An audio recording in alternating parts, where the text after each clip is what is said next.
ಮಾರುತಿ ಎದ್ದು ಬಾ. ಅತ್ಯಂತ ಎಮರ್ಜೆನ್ಸಿಯಾದ ಒಂದು ವಿಡಿಯೋ.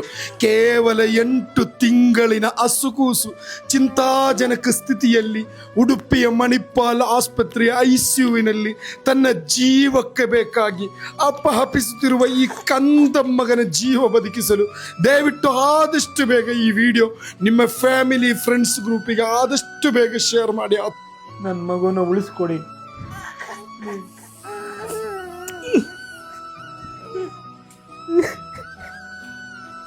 ಜನ ಕೈ ಬಿಡೋದಿಲ್ಲ ಎಂದು ಜನ ನನ್ನ ಸಹಾಯ ಮಾಡ್ತಾರೆ, ಕೈ ಬಿಡೋದಿಲ್ಲ ಅಂತ ಹೇಳ್ತಿ. ಹೃದಯ ಇರುವ, ಮನುಷ್ಯತ್ವ ಇರುವ, ಕರುಣೆ ಇರುವ ಯಾರಿಗೂ ಕೂಡ ಸಹಿಸಲಾಗದ ಒಂದು ದೃಶ್ಯ. ಆತ್ಮೀಯ ಸಹೋದರರೇ, ಈ ಪ್ರಪಂಚವೇನೆಂದರೆ ಇದು. ಈ ಮಗುವಿನ ಈ ದೃಶ್ಯ ನೋಡಿದ್ರೆ ನೀವು, ಈ ಪೈಪ್ಗಳಾಕಿ ICUವಿನಲ್ಲಿ ಮಣಿಪಾಲ್ ಆಸ್ಪತ್ರೆಯಲ್ಲಿ ಜೀವನ್ಮರಣ ಹೋರಾಟ ನಡೆಸುತ್ತಿರುವ ಈ ಮುದ್ದು ಮಗುವಿನ ಜೀವ ಉಳಿಸಲು ದಯವಿಟ್ಟು ಆತ್ಮೀಯ ಸಹೋದರ ಈ ವಿಡಿಯೋ ಆದಷ್ಟು ಈ ಮುದ್ದು ಮಗು ಅಳುತ್ತಿರುವ ಶಬ್ದಗಳನ್ನು ಕೇಳುವಾಗ, ತನ್ನ ಜೀವಕ್ಕೆ ಬೇಕಾಗಿ ಅಪಹಪಿಸುತ್ತಿರುವಾಗ, ಕರುಣೆ ಇರುವ ಕರ್ನಾಟಕ ಜನತೆಯೇ, ಒಮ್ಮೆ ನೀವು ಕೈ ಹಿಡಿಯಲೇಬೇಕು, ಸಹಕರಿಸಲೇಬೇಕು. ಈ ವಿಡಿಯೋ ನೀವಾದಷ್ಟು ಶೇರ್ ಮಾಡಬೇಕು. ನಿಮ್ಮ ಮುಂದೆ ಕೈ ಮುಗಿತಾ ಇದ್ದೇನೆ. ಮನುಷ್ಯತ್ವ